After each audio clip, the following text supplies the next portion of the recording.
Thank you for that introduction, Philippa, and welcome to all of you for being here. And as I want to echo what Philippa said, thank you for taking this time, because especially when you're a mum and you're working, taking time for yourself to reflect it's no mean feat.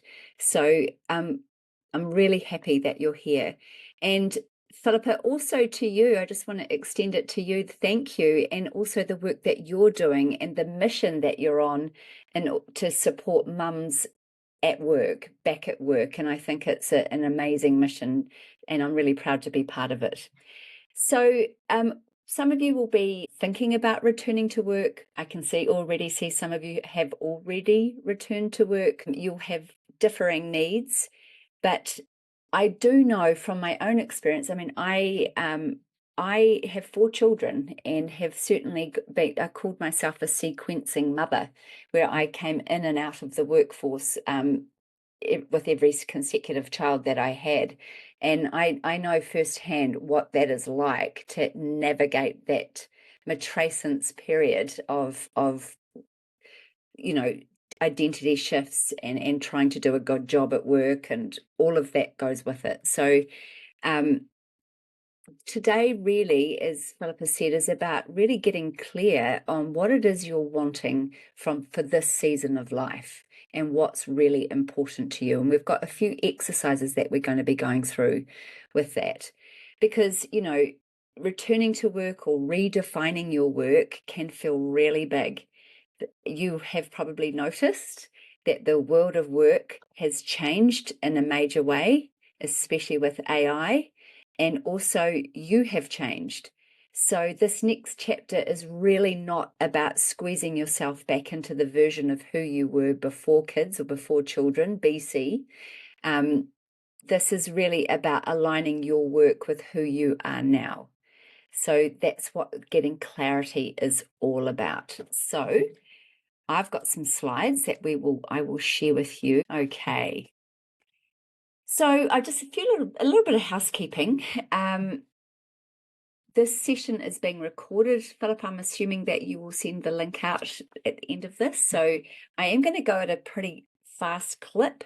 If you miss anything, you can take some screenshots if you want of some of the slides, but know that Philippa will be sending this out to you. I do ask that you are on mute. I think I can see most of you are, just to minimize any background noise. I invite you to put your phone on silent or even power it off. You have taken 90 minutes out of your day, so to really get the most out of the workshop exercises and to keep your distractions to a minimum, and shut down any tab or get any notifications from emails if you can. Hopefully you've got some pen and paper with you. This is a workshop. I'm going to be getting you to write some things down, any insights that you have, and to complete the exercises. The chat function is open, and I really invite you to participate as much as you can, just to get the most out of the 90 minutes together. And it really just makes it more interesting to see how other people, what they're finding and insights that they have. So let's test that chat function now. I'd love for you just to write what brought you here today. You might be looking at a career pivot, or perhaps returning to work, or having a job that works better for you. Maybe it's career development, looking 3 or 5 years into the future. Why are you here? Just have a look at the chat.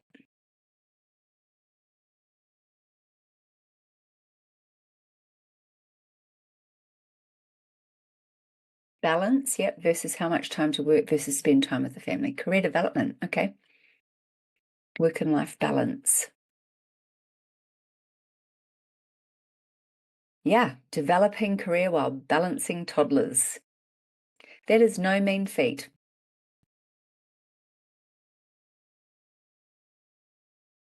Yeah, my work looks completely different to what it used to. Transition from 10 years in architecture to now navigating a startup, freelance solo with 2 small kids. Amazing.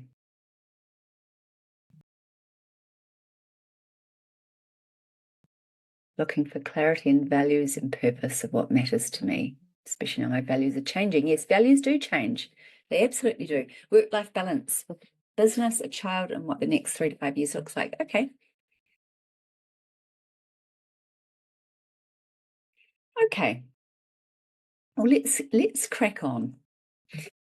So, redefining work in this season of life. Now you probably noticed that in your 20s, when you're first sort of starting out in your career, you were probably driven by, I don't know, tell me where I'm wrong on this, but by opportunity, building experience, ambition, or just doing what you thought you should do.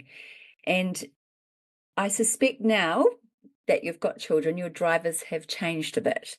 So you've probably more guided by alignment in your work, purpose, and ownership of your time. And you have earned the wisdom to ask, what do I truly want in this next chapter to look like? So as a relaunching mother, you face unique constraints around children, school or kindy or daycare hours, family logistics, the mental load, which is real, and a rhythm that doesn't really follow a straight line. So, relying on rigid work structures can really feel impossible at times. And I know for myself and many women that I speak to, that returning to work after children can really bring a painful sense of, I'm not doing anything well. I don't know if anyone says it, agrees with that statement. You know, you're not parenting very well. And having that constant guilt that goes with that, the feeling like not being fully present in your job, or feeling like you're not doing a very good job. You're not being able to nurture your friendships the way that you used to, not being able to help much at kindy or school, or like doing the cake stalls or whatever that requires. Maybe not feeling like you've got the energy to support parents the way you used to. That might be aging. So I hear from many women, and I know that I have experienced this for myself for years, is that feeling like just constantly rushing from one thing to the next, feeling quite depleted of emotional and physical energy, and that exhaustion that comes along with that. And it's an awful feeling, and it's so common.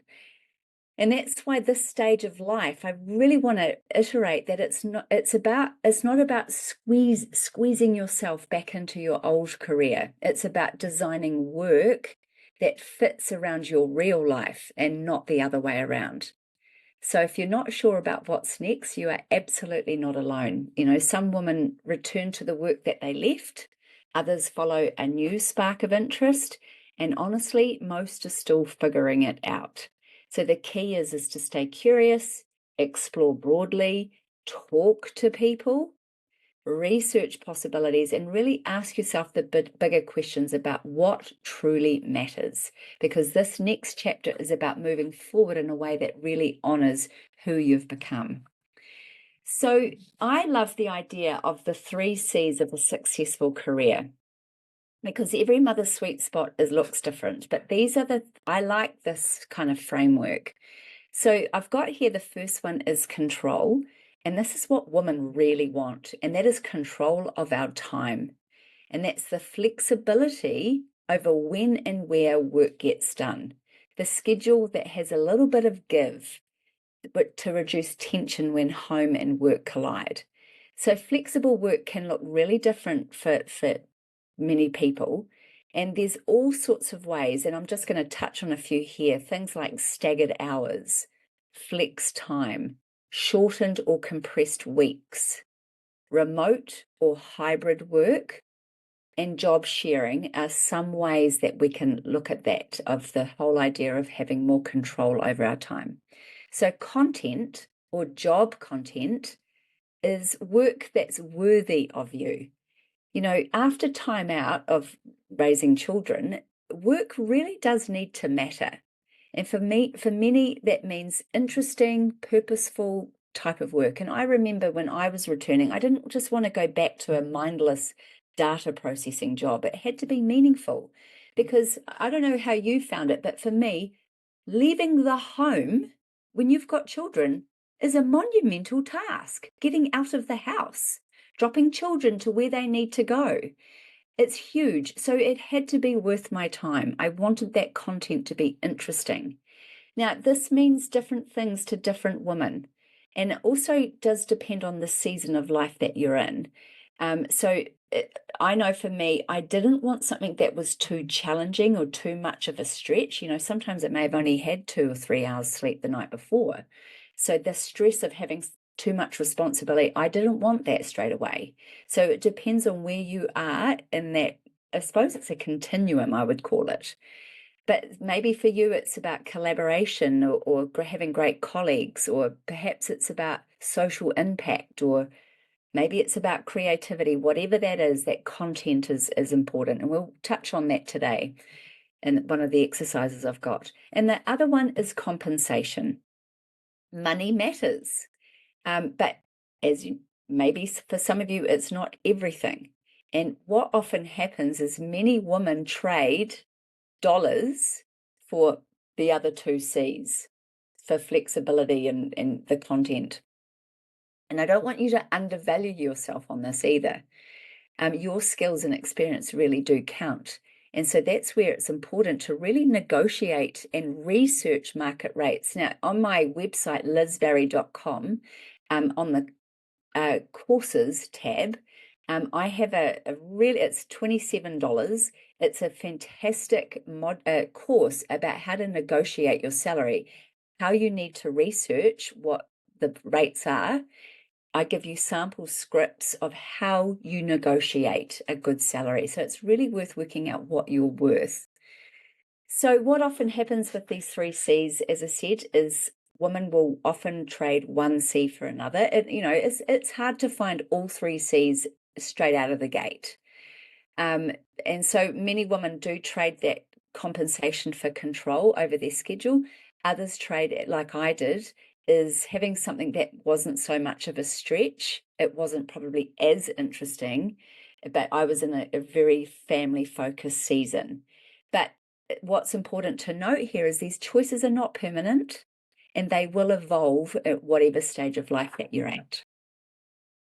So the really important thing to remember is clarity first, strategy second. Often what I find is people jump straight to the strategy, and I get it. It feels really productive and like you're moving, like updating your CV and getting your LinkedIn polished and applying for jobs or looking on Seek, or that feels like momentum. But the problem with jumping straight to strategy, it's a bit like driving without a destination. You're moving, yes, but are you heading in the right direction? Clarity comes first because it answers the deeper questions, like what kind of work will actually fulfill you, what environments allows you to thrive, what strengths do you want to use. I often say, I remember someone saying to me years ago, just because you're good at something doesn't necessarily mean you like doing it. So it sounds very logical to make career decisions based on what you're good at. But the question is, do you actually want to be using those skills? So knowing what that looks like. And also, what lifestyle do you want work to support in this season of life? And only then does strategy become powerful, because when you have clarity, your decisions become far more intentional. Your conversations become more focused and your next steps are easier to take. So that's what we're doing today. It's all about clarity, because once you know what you're aiming for, everything else becomes simpler. So the 5 steps to career clarity that we're going to talk about today is taking stock, looking at where you are now, what's working, what's not, what needs to change, defining your values, what matters most, looking at your interest, skills, and career aspirations, discovering your why. That's really important, because your why is your reason behind it all. And it's what keeps you motivated when life gets hard, because it does, especially when you've got children. And also a bit of action planning. We're just going to do some so what, now what, taking some next steps after this workshop today. So let's dive in. So the 3 phases of a career change, this is my framework. And even if you're not considering a change right now, maybe in the future, are to soul search, then research, then job search. So often what happens, so soul search is understanding what would be the most fulfilling. It's looking inwards. Research is looking outwards, unpacking what's actually out there in this world of work. What are those possibilities, and really researching it. I often find a lot of clients don't really know how to research the job market. And so understanding a really good research approach is important. And then finally, job search, having a really good job search plan, accessing the hidden job market. What often happens is people go straight to job search first. They'll have a look at Seek and think, oh my God, there's nothing good on there. I might as well stay in the job I've got, suck it up and stay longer. And people reach out to me going, there's nothing on Seek. I don't know what else there is out there. And I want to say, if you want to feel depressed, just look at Seek. And that's because very few jobs get advertised. 7 to 30% of jobs are advertised. 80% of jobs, some people now say it's up to 90% of jobs, are found in the hidden job market. So being able to access that. But really, that is not the first place to start. Really, we want to be that whole clarity piece. What does your soul want in this new season of life? Before rushing back into that work mode, your life has changed. What does your soul now want? And that's where most people skip this step. They jump straight into that job searching stage. So that brings us to our first exercise of taking stock. Where are you now? What got you here? Taking stock is really about mining your career history for the gold nuggets. So looking at what is working for me really well now, what is no longer a good fit, what am I feeling really misaligned in and that's draining me, and what do I want for this next chapter? So we're going to look at this exercise of what do you and don't you want, the types of tasks, the people, and the environment. So these are reflecting on your job history, and even maybe while you were on maternity leave, possibly some volunteer work that you got involved in. Even you could look at parenting, capturing what you loved, what you really struggled with. We're going to flip those things that you hated into things that maybe are more about what you need, and coming out with your ideal career ingredients. So I'm going to take 5 minutes now to, if you've got like a sheet of paper, divide it into 4 columns, put up the headings: job, fuels my energy, drains my energy, and that's the flip list. So for 5 minutes, you're going to jot down every job you've had, maybe since you left uni or since in your 20s, right up until now. Next to that next column, you're going to write what really fueled my energy from those particular jobs, from that job. The next column will be what really drained my energy. What did I really hate? These are the tasks, people, and environments. And then you're going to take the items on the drained list and flip them to the polar opposite. So if you hate being micromanaged, maybe you need more autonomy. If you hate real attention to detail type work, maybe you need more big picture thinking. So have a go. I'm going to give you 5 minutes, and I want you to sort of really dig down and get specific about each of those roles.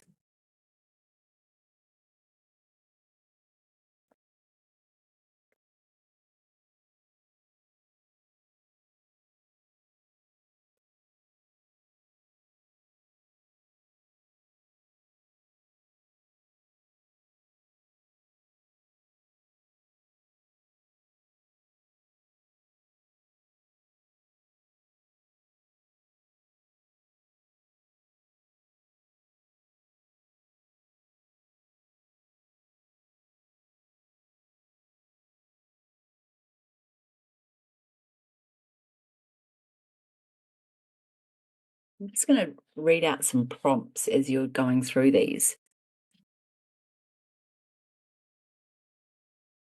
You might have certain tasks that you just loved doing, or people who really brought out the best in you. Or maybe you had certain environments, maybe like a collaborative environment or culture. Or maybe you've really enjoyed being independent and solo. Perhaps it was an impact you made on people that you loved, a certain project or volunteer experience.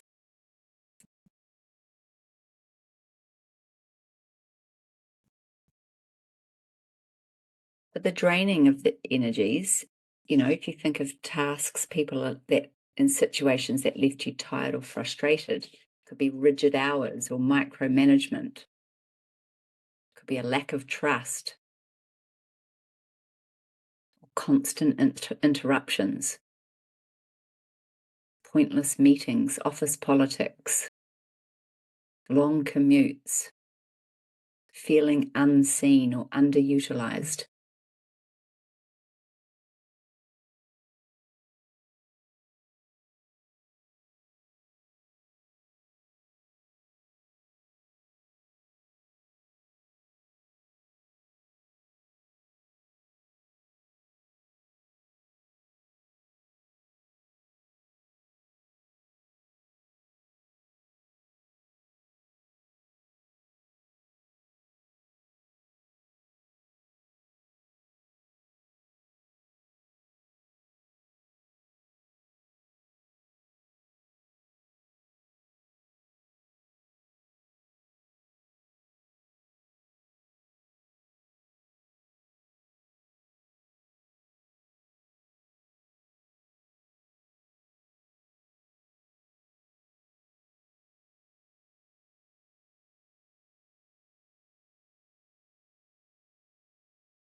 Okay, that's been 5 minutes. Goes fast, doesn't it?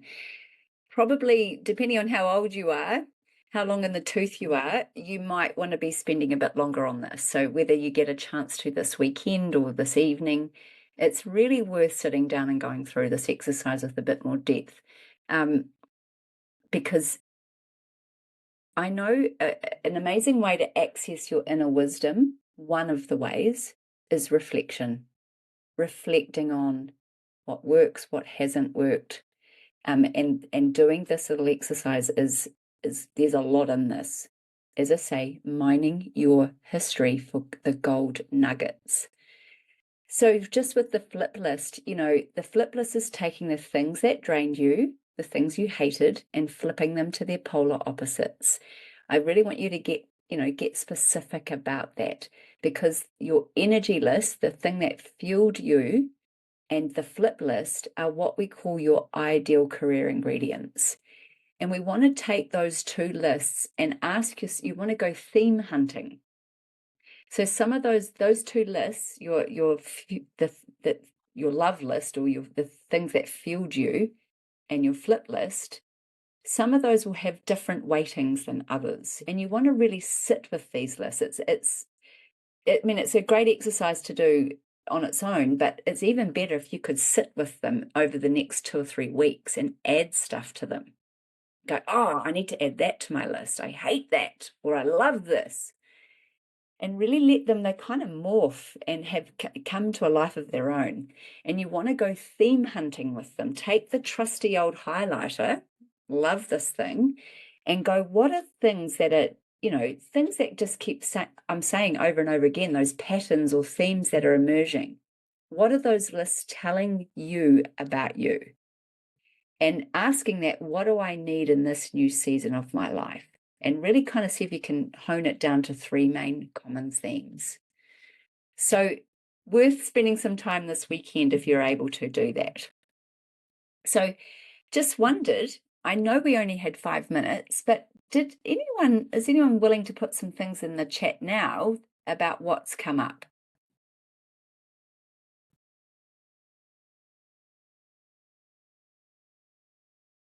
Office politics. Well, the tip to the office politics would be no politics. Like, I would say high trust. High functioning teams often don't have a whole lot of politics. What do you think, Philippa, for what would be the opposite of office politics? Yeah, it's a good question. It's probably an element of work culture there as well, right? Finding a culture. I think leadership, leadership.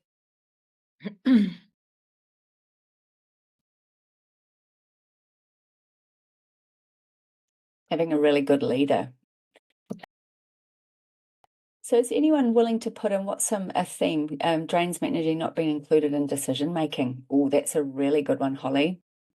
I see that so much more and more is that and tell me where I'm wrong on this, Holly, but that's about wanting a seat at the table. This is about leadership for you and wanting to step into some leadership. That's what I'd guess at that. Is there anything else that some insights that just from doing that exercise for 5 minutes?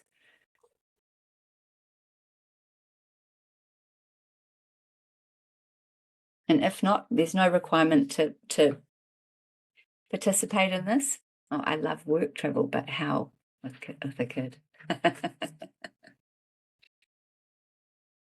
Well, there could be au pairs. Leadership was the same theme for me too. Cool. Good to know.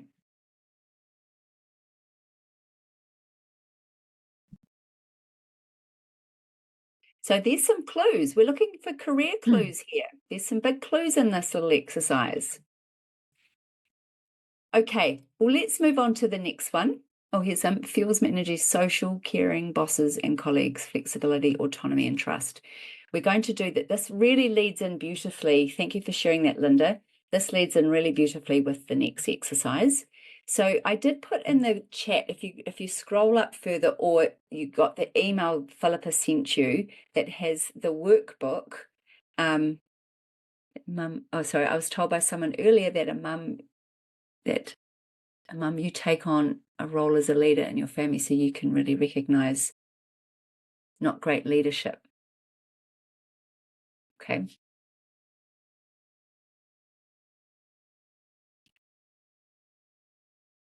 I'm not quite understanding that little statement there. As a role in your family, you can really recognize. Sorry, I just had to better clarify. Yeah, it was someone gave me an insight where I was like feeling a little disheartened with it within my own workplace. And she said the reason you're probably disheartened by it is because you have taken on a role of leadership in your own family, becoming a mum and stepping into this role of being a leader. And then all of a sudden you are very aware of what is good and isn't good in a workplace. So yeah, probably we're trying to type it really quickly, but no, all good. I so see what you've written now. Yeah, that's right, because you are a leader in your family. Yeah, that's right. In fact, mothers make great leaders. I've got a friend who she's got 4 children too, and she said she just uses all her parenting skills with her staff. And the one key one word it's not even a word. She just goes, yeah. And she said just that alone, because she does it with her kids and her staff members, it makes her such a great leader. Is that she sounds like she's really, or she does care and she really listens. Okay, well, let's move on to the next one. So as I said, there's a little workbook and it has a list of values. So I want you to just see if you can pull that out, and even if you just pull it up on the screen. So why we clarify values is because values are your internal compass. They guide your decisions, they shape your boundaries, and they define what success looks like for you now. So we're going to really uncover what truly matters from you doing this exercise. And you turn these into clear non-negotiables for you. So, I've been working with clients for over 20 years as a career coach, and I find that clarifying your values is one of the most important parts of finding career clarity. Because as you know, returning to work, it's normal to feel really pulled in many different directions, from family, from finances, from the flexibility, and even finding fulfillment. Your values help navigate those choices without guilt or confusion. I always call values your decision makers. So that's why it's really important to clarify them, know what they are. And because when you're aligned with your values, especially at work, life just feels smoother and you'll feel more energized. When you're having a values clash that's being out of alignment, you feel drained, resentful, and constantly torn. And as some of you have already said, your values have shifted since you've had children. So, maybe ambition and achievement used to be at the top of your list, and maybe now it's more about balance or contribution, perhaps. So we want to really identify what they are. So there's 4 steps. So I want you to see if you can pull up that, even if you've got it on screen or you've managed to print it out, but there's a massive list of values here. And the first step is to circle any words or highlight any words that resonate. So I'm going to let you do that now. I'm not going to give you very long to do it, and hopefully you maybe can do this, continue with this tonight or this weekend.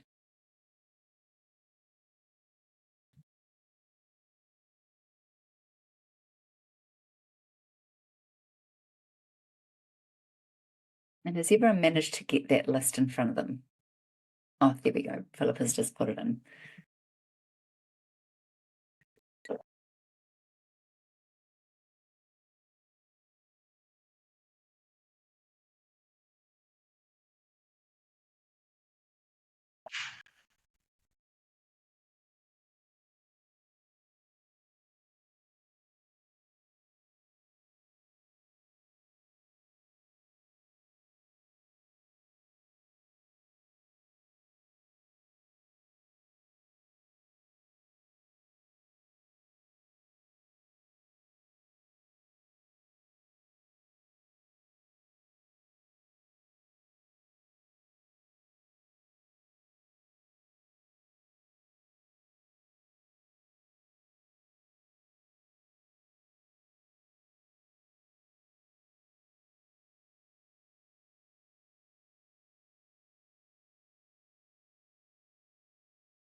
Okay, I'm going to move on to the next bit, and that's once you get that list, we want to narrow down to your top 5 to 7, or even go 10 if you want.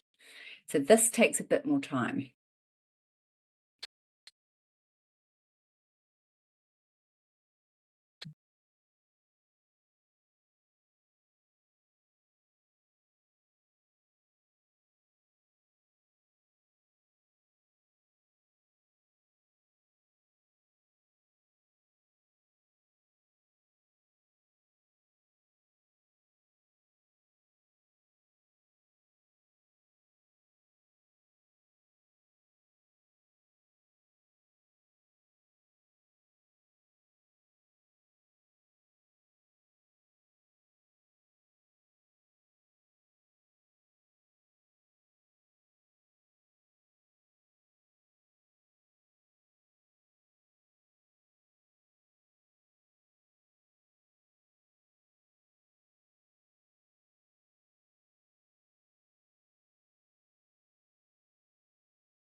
How are we getting on? Do you need a little bit more time? If you want to give me a thumbs up, you need more time, or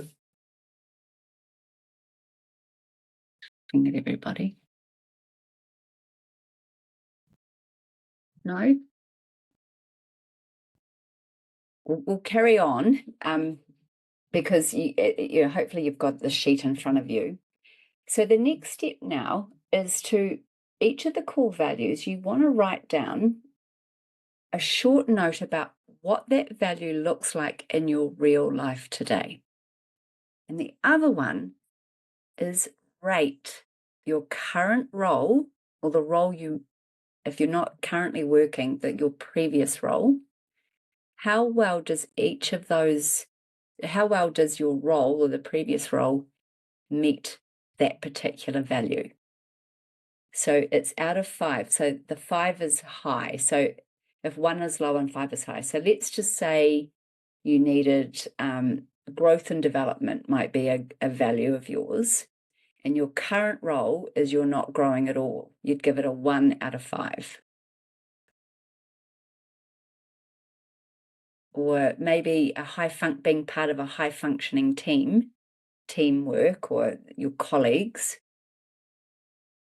If 1 is low and 5 is high, how does your current role measure up against that? Your current colleagues.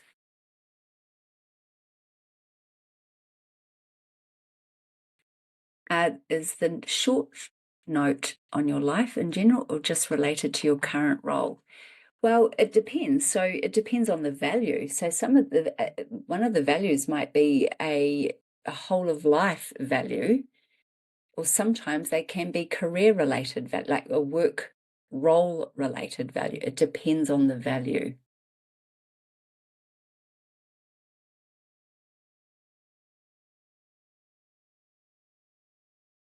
So I've written some examples there. So if you've got flexibility as a value, like being able to work school hours or from home 1 day a week so I can be present for my family might be a value. Or growth, feeling challenged and learning new things even if I'm working part-time. Or connection, working in a team that values kindness and open communication.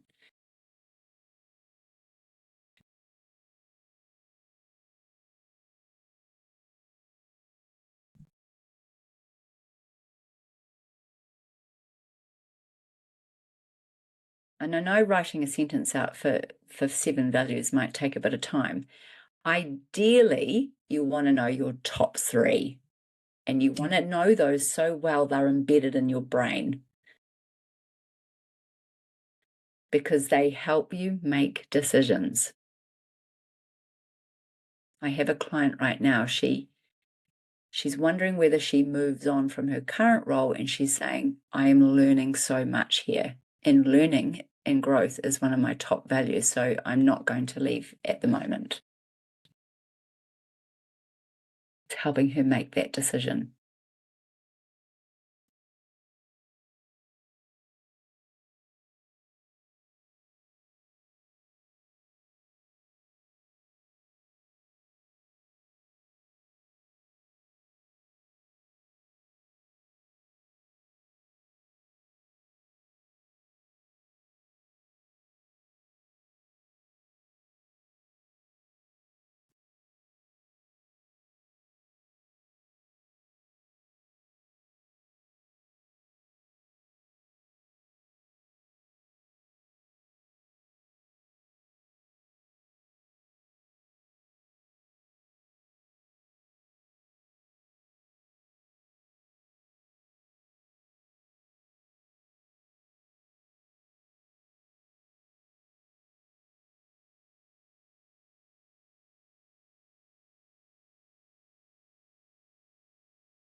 And finally, step 4 of this is just to define your non-negotiables.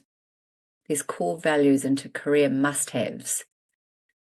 So you ask yourself, for my work to truly support my life, What has to be true? An example is I need the flexibility around family commitments. Or I need to feel appreciated and trusted for the work I do. Or I need to be part of something that aligns with my sense of purpose. These are just examples. And as I said here, they become your decision filters for every opportunity, conversation, and job description going forward.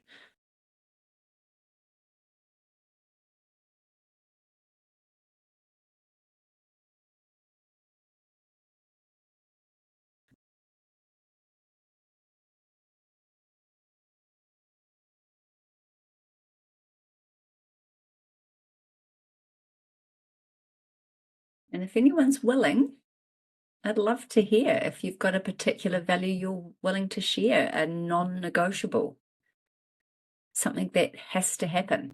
Otherwise, it's just not worth your time or energy.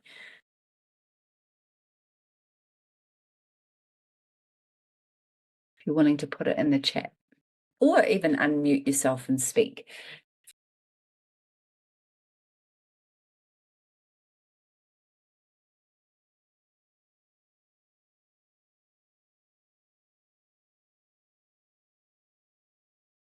I'll go first. Yeah, thank you, Linda. So my top 3 non-negotiables is probably flexibility, control, and autonomy. Quite different to before kids, but I feel like without those, neither family or work could function very well.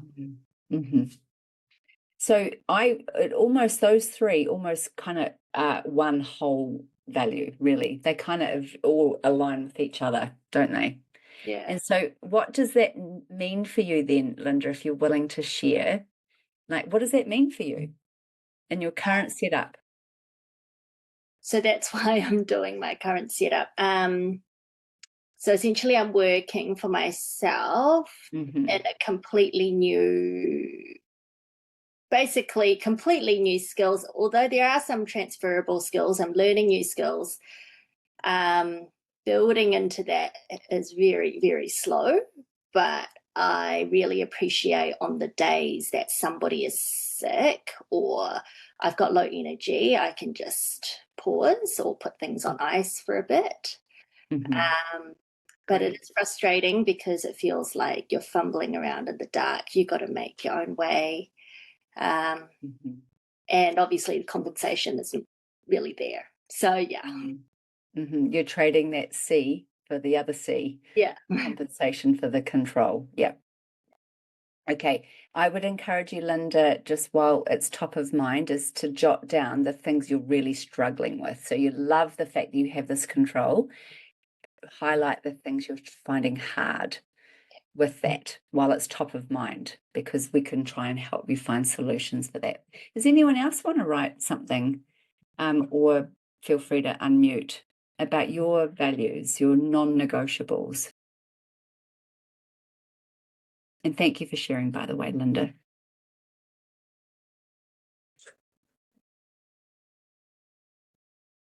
I can share mine.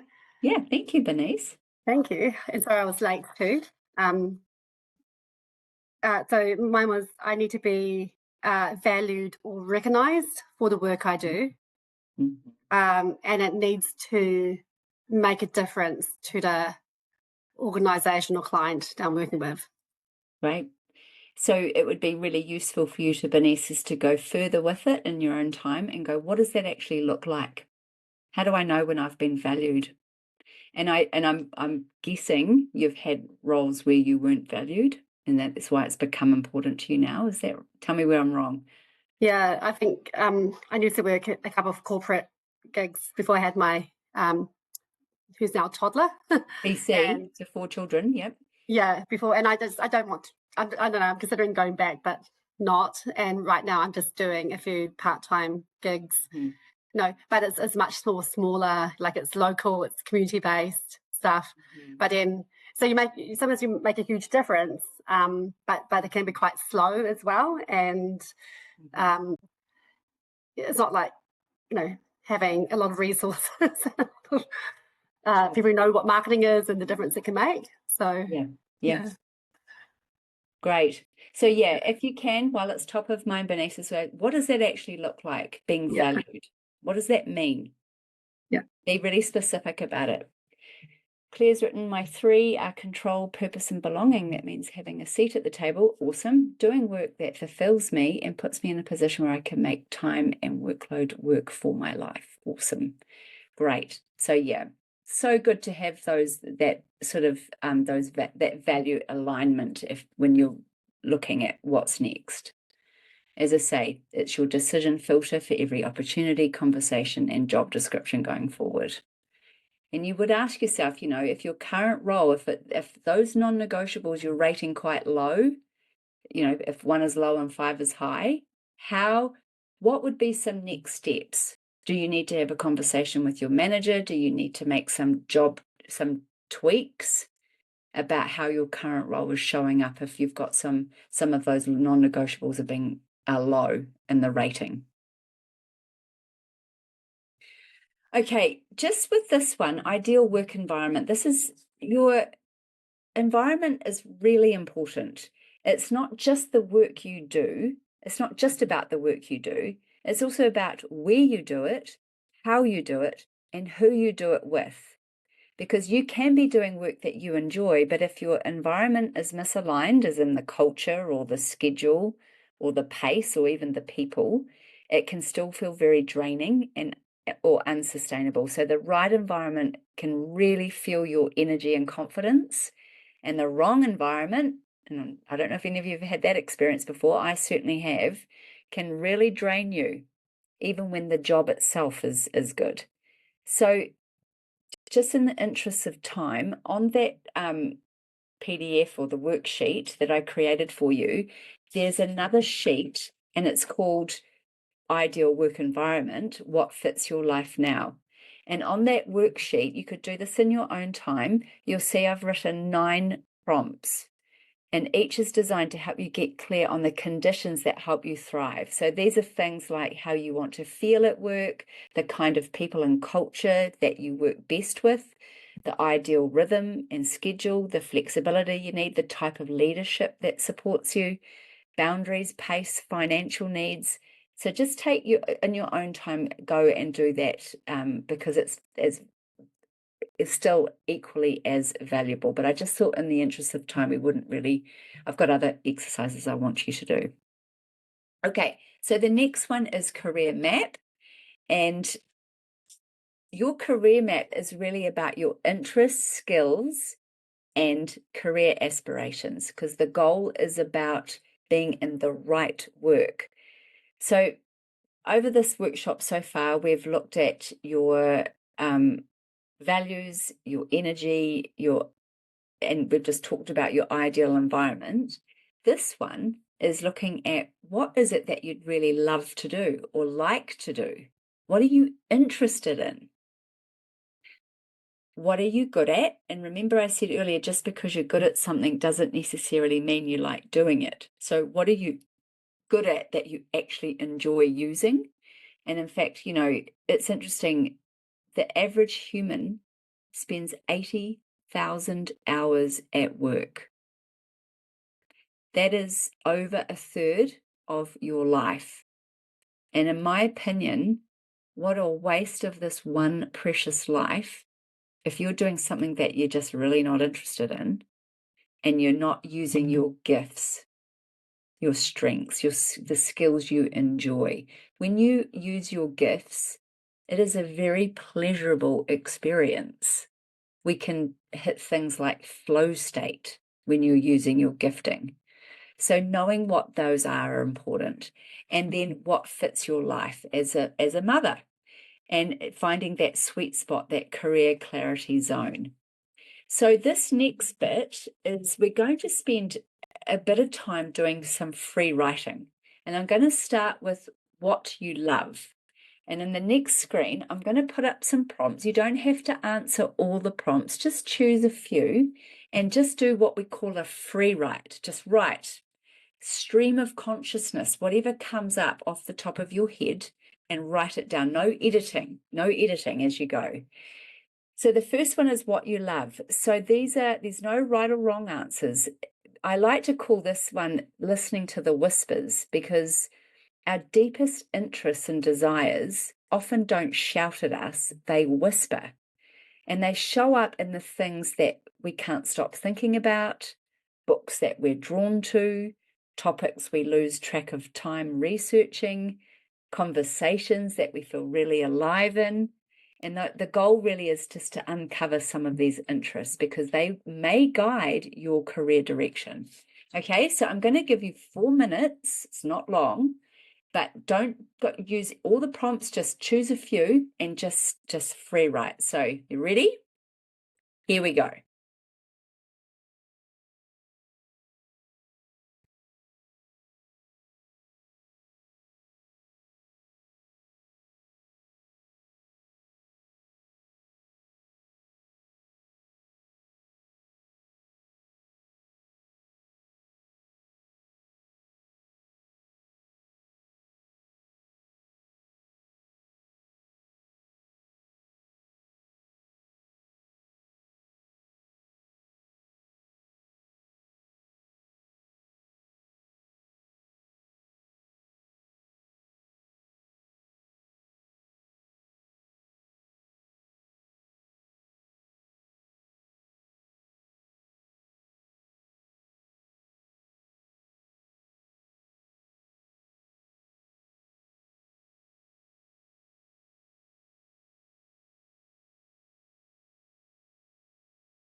Okay, that's 4 minutes. No, it's not long. But I really love, one of the questions I love from this is, who gives you career FOMO? Jealousy is more about you than it is the other person. It is more about, oh, what is it that they have that is for you? Is a really good question, that one. Or who are you a super fan of? You know, even if the people you've never met before, they could be famous celebrities or whatever, but what is it about what they're doing that gives you FOMO, or gives you, oh, I would love to do something like that? There'll be a few little career clues in that. I also love number 10. If you had $20 million right now, what would you do differently? You know, if you didn't care what other people thought, what would you do differently, is another good question. Okay, we're going into the next one now, and this is about strengths. I'll give another 4 minutes. Once again, you don't have to answer every question, but once again, free write, stream of consciousness. So here we go.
Okay, that's 4 minutes.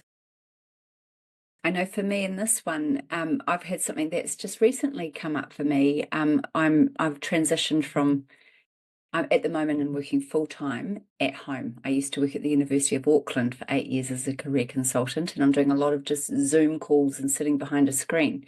And recently, I think of back of a time when you achieved something I was proud of. Last weekend, I organised my daughter's 21st, and it was bigger than Ben-Hur. We had people coming from all around New Zealand, and it was major family and events, and I had buses going everywhere. And it's like, I'm really good at it and I really love it. And it was that being in person with people. And there's a big career clue for me personally. I need to be, that's a clue I want to pay attention to, of I want to be doing more of that next year. So where are you doing things that, things that you're proud of or that you've achieved? What's the skill in that, or the strength in that, or the gift in that gives you a clue about what's next for you? Pay attention. Look, they say start where you are, like look around you right now. As Dorothy, the good witch in Wizard of Oz said, you had the answer all along, my dear. And it's like, yeah, look at where you are right now, and what you're doing really well is a big clue. Okay, finally, is that what fits your life now? I'm not going to give you as long for this one, so just write how many hours or days a week feel sustainable, what does your schedule look like that really supports your family, and what are your financial goals and your boundaries.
Okay, I haven't given you as long for that one. There's not as many questions. So we're going to bring it together. I want you to really reflect on what you've just written and what you want in your life and what your career needs to support that. So notice some of the themes and patterns that have come up, and to know what this next chapter looks like. And in the chat, I really invite you to share what's come up for you, the things that you want to be doing more of, the things that you love, or skill sets you want to be using, or what fits your life at the moment. Or feel free to unmute yourself and talk.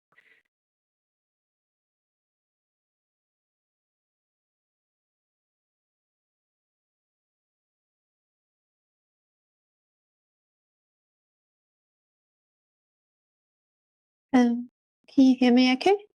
Yes. Hi, Holly. Oh, cool. Hi. Sorry, I was a bit late at the beginning. I noticed what I love is more my hobbies and not as much of the work. And I don't know if I need to bring them together, because I used to do my hobbies evenings and weekends, and now I've had to stop all of them. So finding ways to bring them back a bit would be cool, but yeah. Yeah. I wonder, what is it like, what are you actually doing in the hobbies? Like, what is it? Just really creative thing. So creative. So how might you bring creativity into your role more? Is it possible? That's a good point. Like, what is it about that the hobby, the skill set you're using in the hobby, that you could weave into your work in some way? I know for people who really have a real creative bent, I've worked with many clients actually. When their job is devoid of creativity, they're frustrated creatives that find it very difficult. And or are you able to? I had a client, in fact, my colleague at the University of Auckland, she is an artist, and every Wednesday, she only worked 4 days a week, and every Wednesday she did her art. That was how she could weave that in, that creativity pattern. But, that comes down to schedules and what your work allows and finances and all of that. But it's really important you pay attention to that, Holly, because sometimes you'll feel really depleted when you're not using your creative energy. Yeah, I just want to reflect on a time in my life when I did have a role and I could incorporate my passions, and it was just such a magic formula. I just loved the job. And one of the ways I did it, I was working on Magnum Ice Cream brand globally, and we'd always have like product launches. And I used to love parties and I used to love DJing. And all of a sudden, these product launches became like celebrity filled sessions with DJs, some music was there. And then eventually I ended up like having a little half-hour DJ slots. It sounds random. But it was one of those things that I just started to love. So every time a launch party came along, it's like, it was my thing. Awesome. I loved working with the agencies, but it just really ticked, like it just really fulfilled this need in me. And it was just a great outlet. It was just, it was That's a great example. That's a really good example. My one is, as a child, because another question you can ask yourself, what did you love doing as a kid? Because often the things you're interested in when you were 8, you're still interested in them now. And for me, growing up, I just constantly was doing performing with all my cousins. We'd get together and we'd put on shows for our family all the time with my aunties and uncles and things. I did it a lot, always dressing up and performing. And yet, so how does that translate for me now? I remember being at the University of Auckland. We couldn't find a seminar room. I was having to run a workshop with students.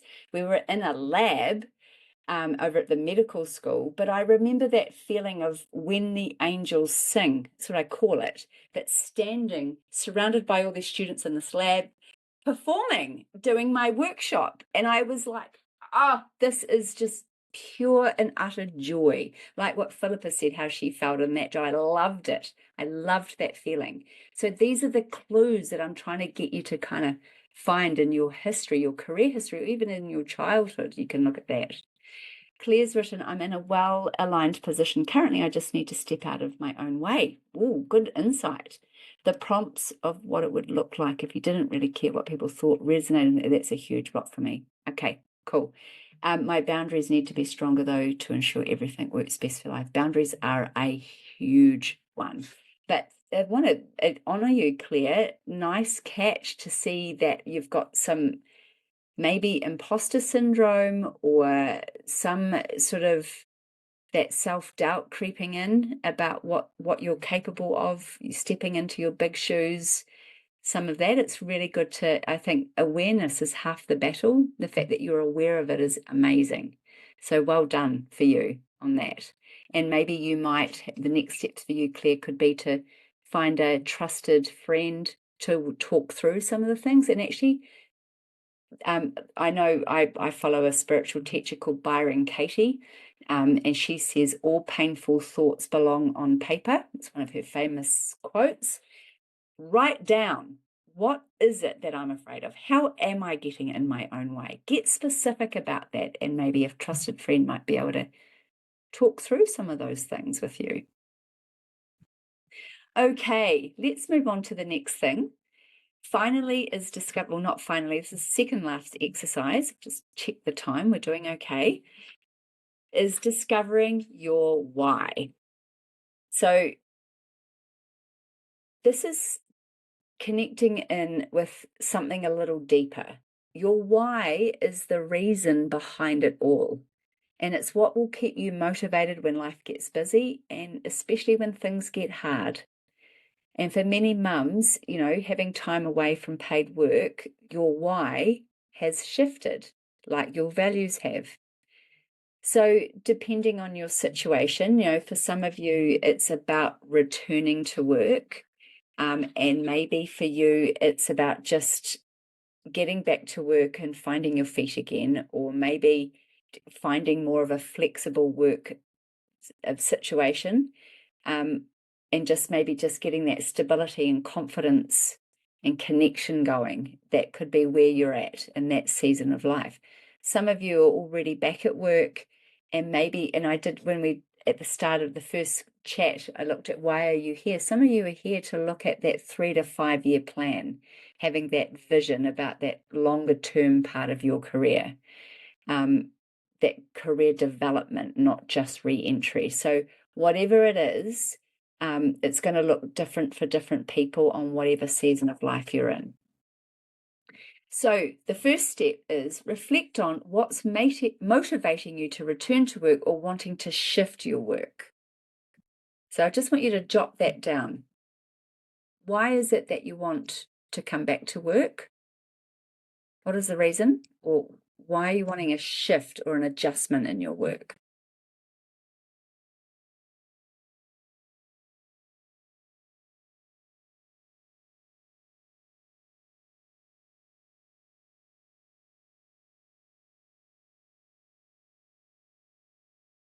And you don't have to write too long a sentence, just write one sentence. It could be because I need the money. It could be, there's many different reasons. Okay, so once you got that, you don't have to think too long and hard about that one. I now want you to look beneath the surface. So we call this the 5 whys. Now, I've heard people do the 7 whys, but my coach training, it's an actual coaching tool. It's called the 5 whys. I want you to take that first sentence, your reason for returning, and I want you to ask yourself why. And then write down that statement, and then ask yourself why, and write down that statement. So you're going to do it 5 times and see how you get on with that. And I'm going to read out a couple of examples as a prompt. So maybe you need the money. So why is to support your family? So why is supporting your family financially important right now? Because things cost more and we need stability. Why? Well, because uncertainty makes me anxious. Why? Because when I feel secure, I make better decisions for my family. Why? Because I want to build a life that feels calm and steady for the whole household. And so that core why is financial security that reduces stress and creates stability for my family. So it's just kind of taking you through to that real core why when you go through it 5 times.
And if you can, you just want to define it, your core why, in one sentence.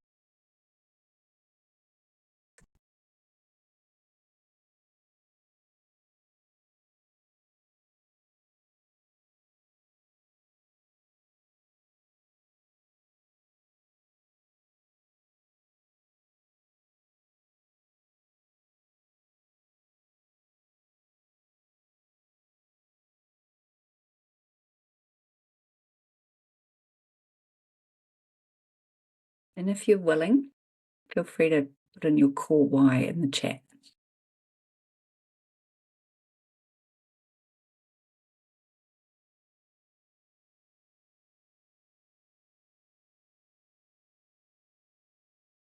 Got an example here.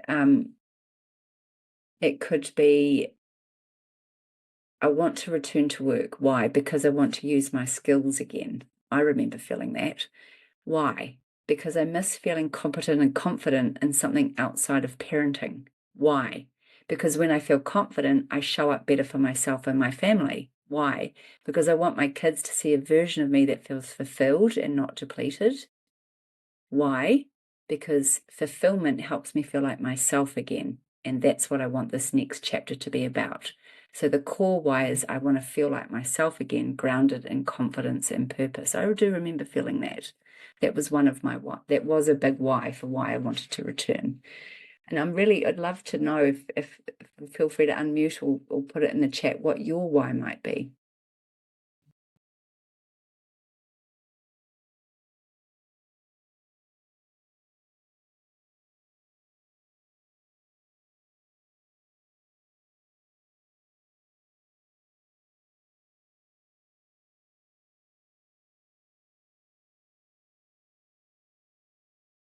And if you're really having trouble with it, ChatGPT is fantastic to help you with it. Just ask ChatGPT, how can I put in the 5 whys, work out my why using the 5 whys. It knows all about the 5 whys. I asked it today.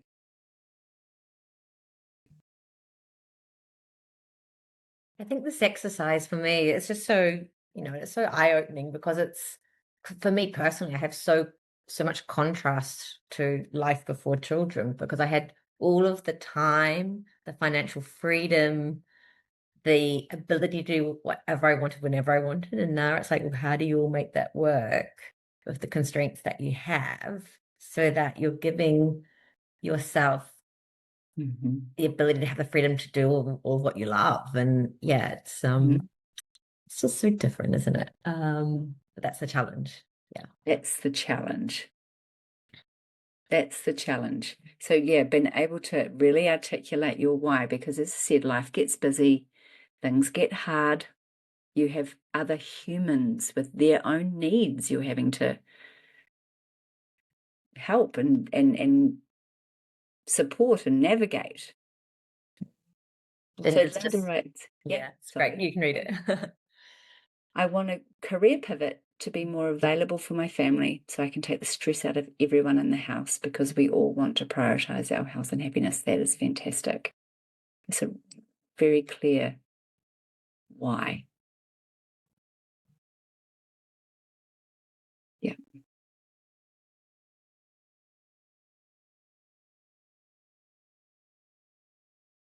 Okay. I want to keep progressing because I want to make an impact in life and provide a fulfilling life for my family. Great.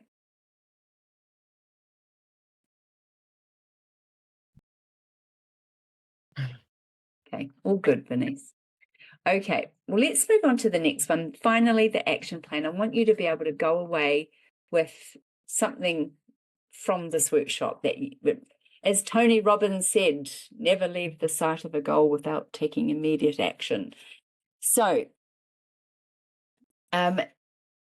whatever season of life you're in, whether you are wanting to do career development and look at having a career vision and what that might look like for the next 3 to 5 years, or whether you're just returning to work and just wanting to find your feet and find your confidence in something that really fits your family situation,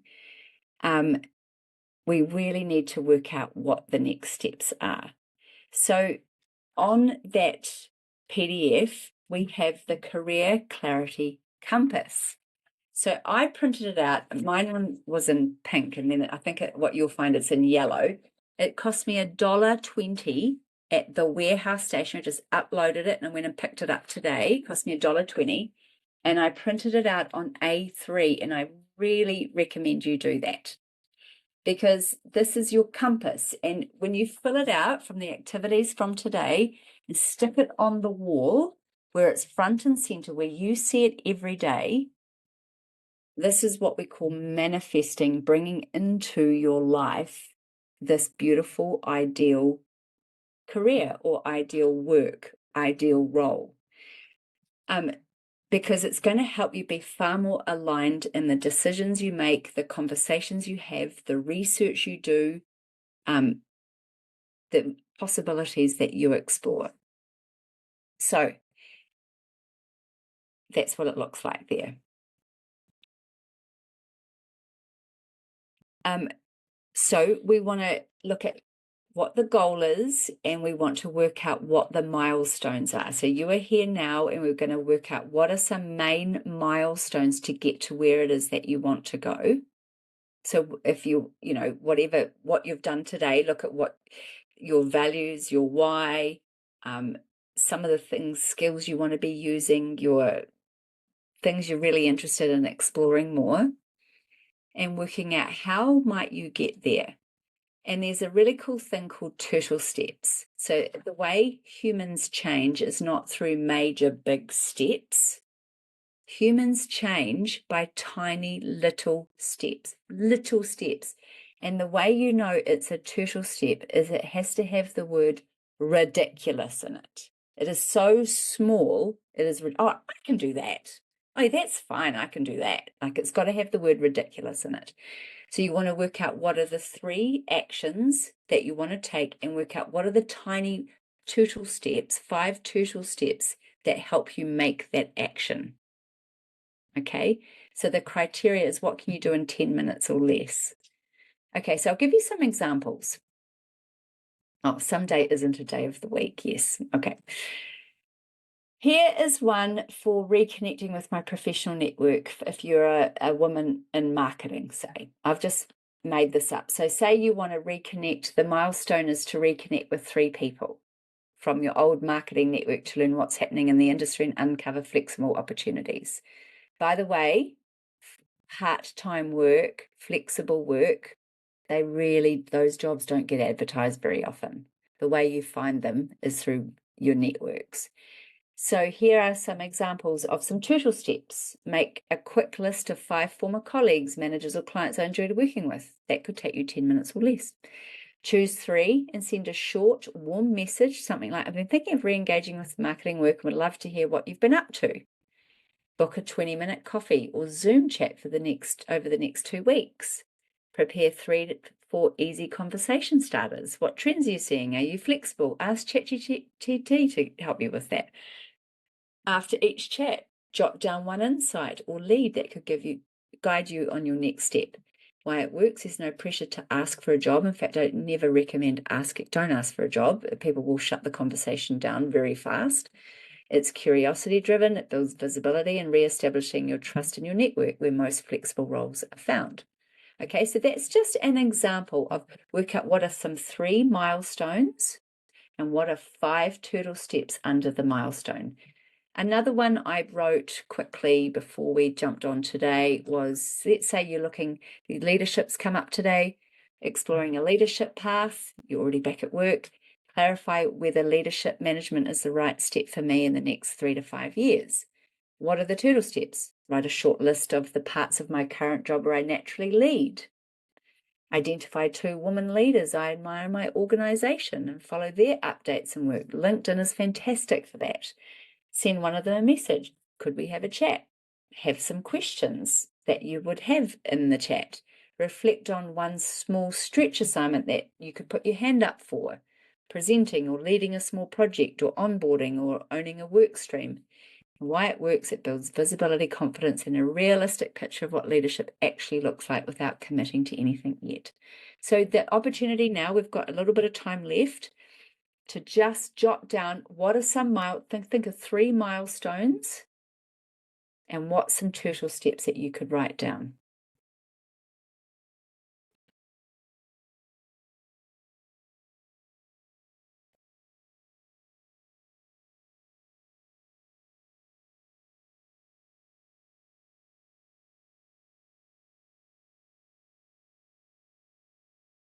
Once again, ChatGPT, really fantastic for helping with some ideas around this.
Okay, we are 1 minute from finishing.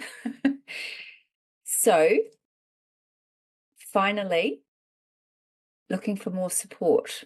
Philippa and I are curious whether you would love a workshop about career development planning, because we could actually look at that. So please let us know. Wellspirit, we are running a return to work program. It's a 3-month coaching program from week beginning the 3rd of February next year. So I will be running group coaching sessions, like Q&A sessions on Zoom. You'll get peer coaching and support in sessions with other mums.